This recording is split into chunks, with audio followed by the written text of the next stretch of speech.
Hey guys, welcome back to my channel. If this is your first video, hi, I'm Elena, and this is The Organized Money, where we talk about planning life and managing money. It's Money Monday, which means we are going to dive into a budgeting topic that will help you on your financial journey.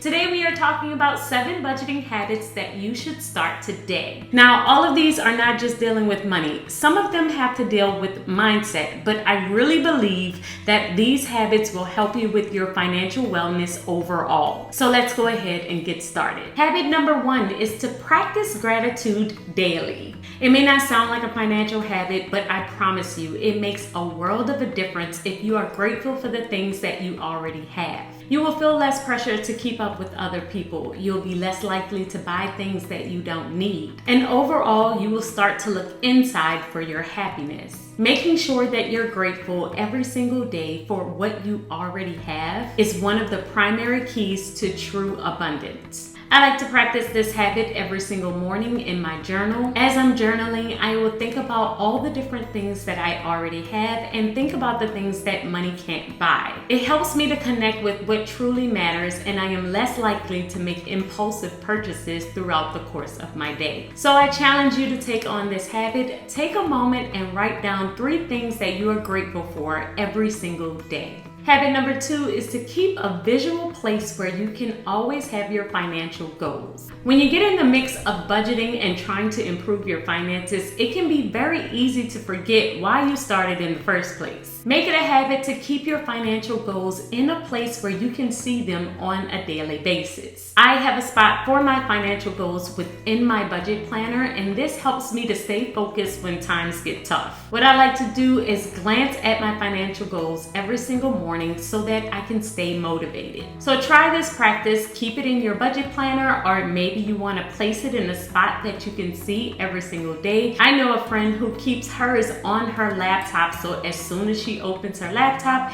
it's the first thing that she sees. You just want to have them in a place that's going to keep you focused and encouraged when you don't feel like budgeting at all. Habit number 3, don't let bad days get you down. No matter how much progress you have on your financial journey, you will always hit a point that you have a bad day. I have been budgeting consistently for over 5 years, and I still have moments where we mess up, where we blow the budget, where we do something that was an overall bad financial decision. But you can't jump to conclusions about your overall financial journey just because of one mistake. You have to break the habit of saying that you're bad with money or that you'll never be able to get this. You want to stay encouraged and make sure that you keep telling yourself that yes, I had a bad day, but I will do better next week or next month. The main thing to remember about your financial journey is it's all about consistency. As long as you stay focused and stay consistent, you're going to succeed. So anytime you make a mistake, take a moment, look over that mistake, learn from it,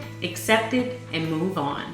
Tip number 4, no amount is too small to save or to make an extra debt payment with. There have been so many times I'm talking to someone about their overall financial journey and they may not have a lot left over in their budget. They feel as though if they only have $100 left or if they only have $50 left, then there's nothing that they can do. But I always try to encourage them to focus on the habit and not the amount. It all makes a difference. So for instance, if you're going to lunch with a friend and they decide to cover your half of the bill, then I would suggest in that very moment that you take that $25 that you saved or that $15 that you saved and put it into your savings account or make an extra debt payment with it. And I highly suggest that you not wait until you get home or try and do it later, because more than likely you'll just spend the money on something else. So as soon as you get a little bit of that extra money, make sure that you do something with it immediately. You'll be surprised how quickly all of those little amounts add up.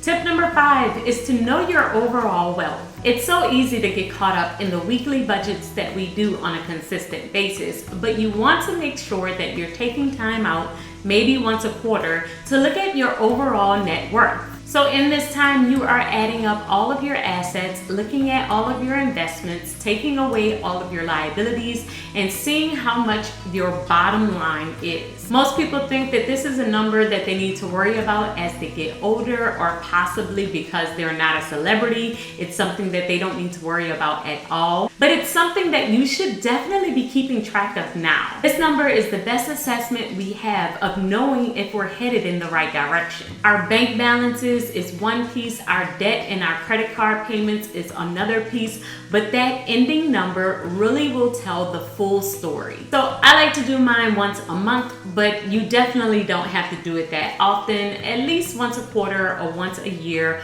will do when you're just starting out. You just want to take time out to calculate this number so that you can make sure you are on track. Habit number 6 is to track impulsive purchases. Now this one will hurt a lot when you just start out, mainly because it's an eye-opener for how you're spending your money. But you want to get some type of notebook or some type of app to where you can keep track of every time you impulsively spend money. So basically, every time you stop at a convenience store, or maybe you stopped at the mall to window shop and ended up buying something, you're going to write that down. This will help you learn so much about yourself and your overall spending habits. Another thing that I do sometimes is write down my mood at the moment when I'm swiping my card. A lot of impulsive purchases are tied to our emotional mindset at a particular time. So if you're able to kind of keep track of what your mood is and what you purchase, you're more than likely going to be able to avoid these same habits in the future. So after you've been tracking this for about a month, you'll be able to do one of two things. Either you'll add it to your budget so that you can have this line item for this miscellaneous time whenever you're in this particular mood, or you will avoid going certain places when you're in this mood so that you won't spend money.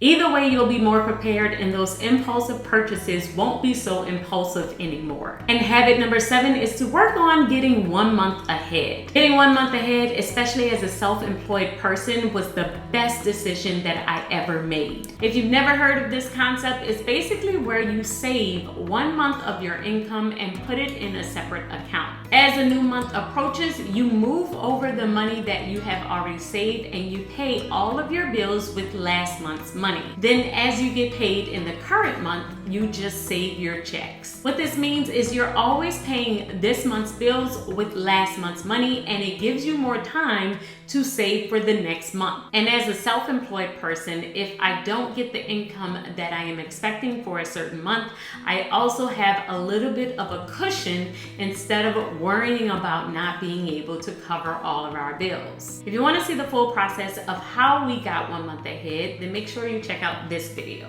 And those are my 7 budget habits that you should start today. I hope you have enjoyed this Money Monday video, and I will see you in Wednesday's video. Until then, keep organizing your life so that you can achieve your dreams. Bye guys.